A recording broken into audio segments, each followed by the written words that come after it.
Welcome to the Sideline pregame show. I'm Jake Berry alongside Mark May. And Mark, we've got a new football season upon us. How do you feel about this year's season? Feel really good. Always excited because you got a bunch of teams all starting out 0-0. Nobody's lost a game yet. So optimism is sky high. And, you know, I love football. I mean, you've got the high school, the college, and the pros all kicking off pretty much at the same time. So just love it. Looking forward to it, especially here in McAllen ISD. All three teams looking solid for this season. And speaking of our teams, McAllen Memorial was our lone playoff team last year. And they've got some big expectations this year. Yeah, 6-5 they were last year, got to the playoffs for the 9th straight year. They're looking to go for a number 10 this year. They've got Campbell Spates back there, running back, 1,800 yards rushing last year, 29 touchdowns. He's a senior now, you know, and they've never missed the playoffs when they've had a Spates in their backfield. They had Trevor Spates for 4 years. Now they've had Campbell back for his 4th year, and he's committed to Navy, by the way. So we had a short interview with him earlier this week where he talked about his goals for this season and also about his commitment to Navy. Right to Spates, trying to go outside this time. Has room at the 30, first down and more at the 40, trying to turn the corner. That's a touchdown! Personally, I don't have many goals besides just, you know, making sure that we get a winning season.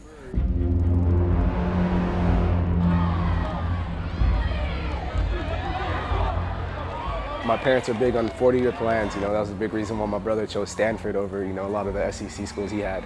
So, I mean, just football is going to come to an end one day, and my parents always tell us that, you know, but what you're going to have forever is a degree, you know, whatever school you go to. So, I mean, the biggest thing for them is always education, and that's why, you know, they're here in McAllen ISD, because it's a great place if you want your kids to thrive, you know, in education. So that's why I decided to go with Navy, because, you know, it's an outstanding institution. And I'll be playing big-time football and getting a great college experience as far as education. Campbell Spates finding the end zone. Three-point conversion, good. Yeah, so Campbell Spates will be serving his country in the U.S. Navy after he's done with his commitment at the Naval Academy. So congratulations to him on that. Some of the other top players for Memorial this year, Joseph Latta will be back at quarterback. He was a midseason starter last year when Sean Scoogan got injured. Threw for about 400 yards and 4 touchdowns on a team that doesn't throw the ball very much. They rely on the run. Then looking at their defense, they've got 7 starters back on the defense, including the entire secondary. So that's going to be pretty strong for their pass defense. And then looking at some of their top players, defensive back Michael Pequeño had 3 interceptions last year, and linebacker Michael Morales was an honorable mention All-State. So Memorial looking pretty solid on both sides of the ball. And they're going to be going against a Hannah team that last year shocked the world. I don't want to say shocked the world, but shocked us, at least in week 1. They went 10-2 last year, losing barely to Brandeis 33-32. They're missing their quarterback, but they pretty much returned a bevy of players. They lose Cesar Mancias, who went on to play college ball. But Hannah, no slouch, and we got to play them first week.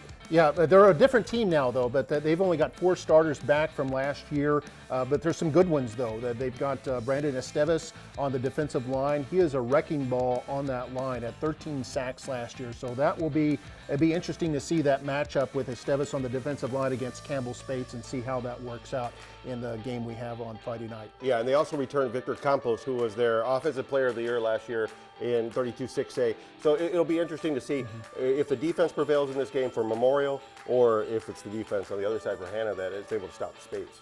Yeah, indeed. And so we're looking forward to some exciting game between the Mustangs, their top offense, against Hannah's defense, coming up a few minutes from now.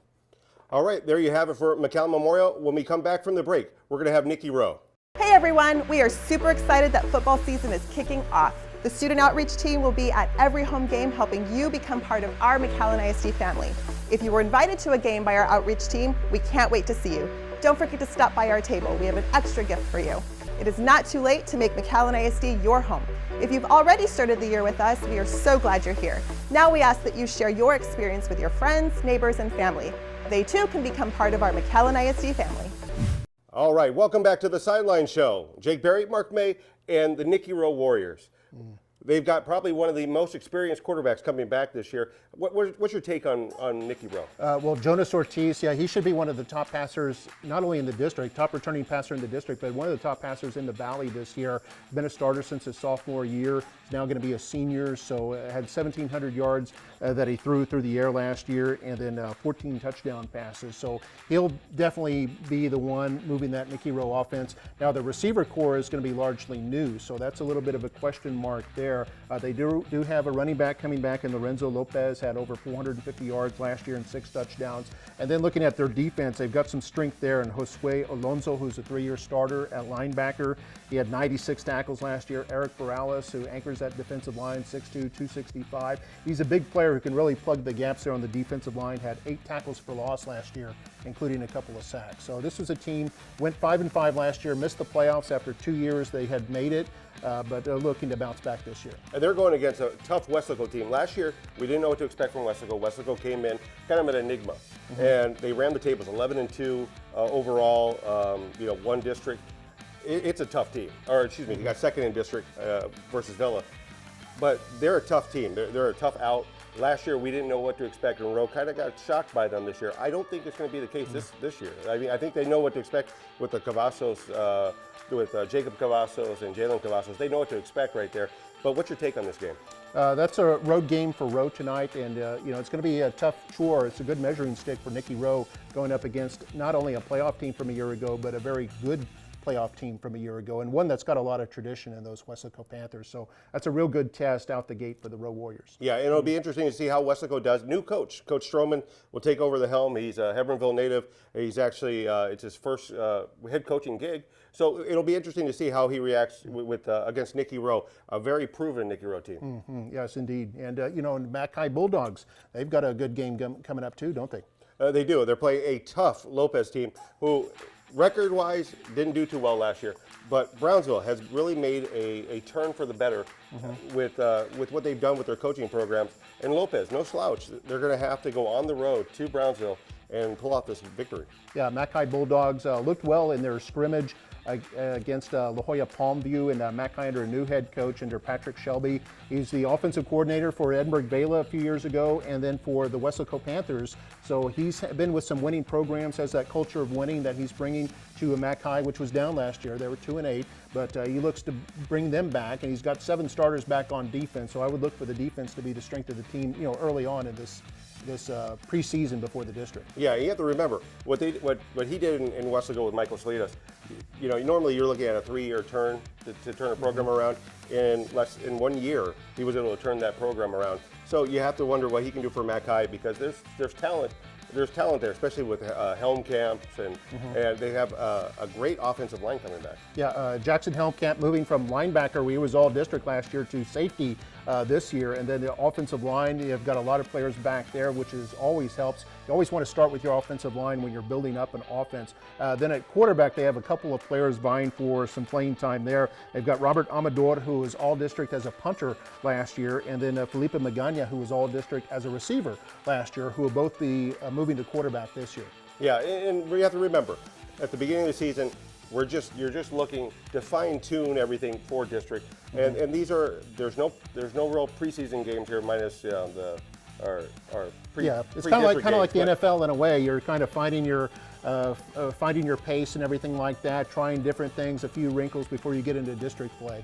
So they'll have 3 games. Each of the 3 McAllen teams will have 3 games to kind of get the kinks worked out, and then they'll have district in really week 5, because week 4 they have a bye week. All right, let's go to break, and when we come back, we're going to talk about the rest of District 36A. September is a Childhood Cancer Awareness Month. It is time to honor and remember children fighting this disease. Childhood cancer is not rare. Hundreds of kids here in Rio Grande Valley are fighting every day. We can honor them by bringing awareness to this disease. That's why McAllen ISD is going gold. Will you join us? Because all kids deserve a cure.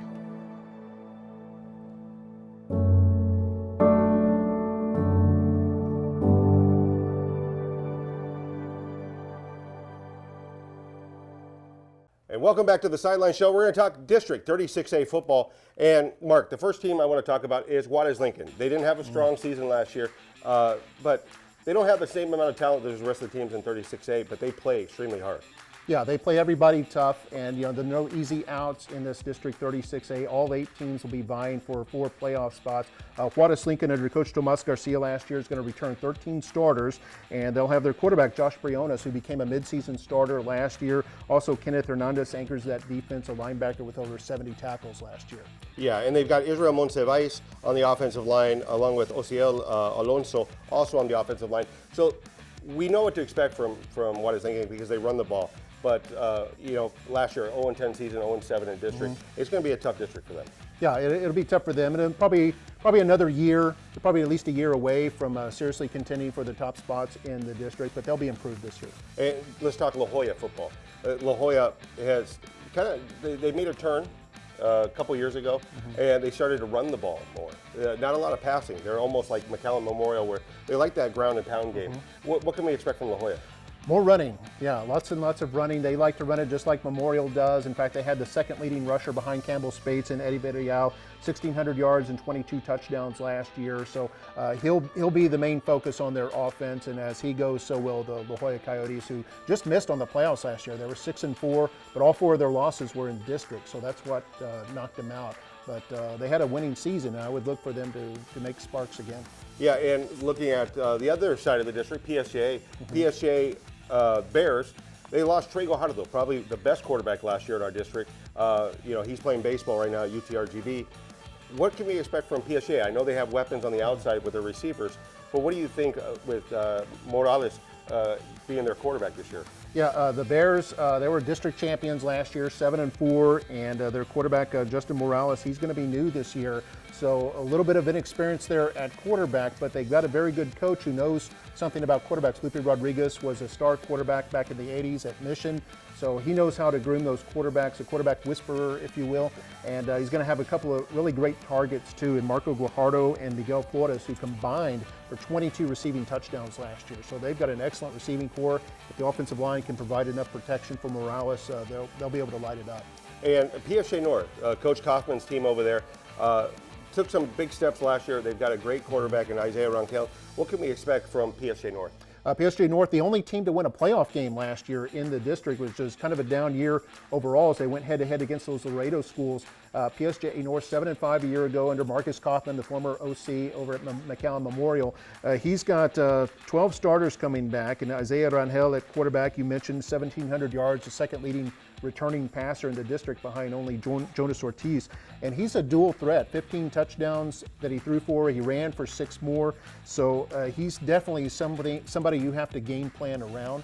And then looking at their the rest of their team, they got a big offensive line, which will certainly help in both facets of the game, the run and the pass. And their defensive back, Steven Sanchez, is a good two-way threat. He caught 2 receiving touchdowns last year and intercepted 3 balls. So he'll be somebody who will be a facet on both sides of the ball. And probably the most dangerous team in the district that we do know a lot about, but they're going to come in with a high-powered offense is Mission Eagles. Yeah, Mission Eagles under Coach Coy Detmer, who was their quarterback that took him to the semifinals back in the early 90s, a former NFL player, Coy Detmer. Now, you would expect him being an ex-quarterback that they would throw the ball a lot, but they're actually a very balanced team. Very strong run, very strong passing team. Have 14 starters coming back, including 8 on offense. So their offense should be very strong. Jeremy Duran is back at quarterback, had almost 1,500 yards and 14 touchdowns that he threw for last year. And then the running back Horacio Moranta had close to 1,200 yards and 9 scores. So this is a team that can also light it up. There's a lot of strong offensive teams. They have a great fullback in Maldonado too. So look for that team. I think you're going to see a lot of play action out of them this year. Yeah, probably so, because that would definitely be effective with the 2 running backs. And, the team was 8-3 last year, so they had the best regular season record of anybody in the district last year. So, yes, definitely they're going to be a contender for the district title. And there's our look at District 36A football. When we come back from the break, we're going to send it back to the booth with Mark May and Mario Reyna.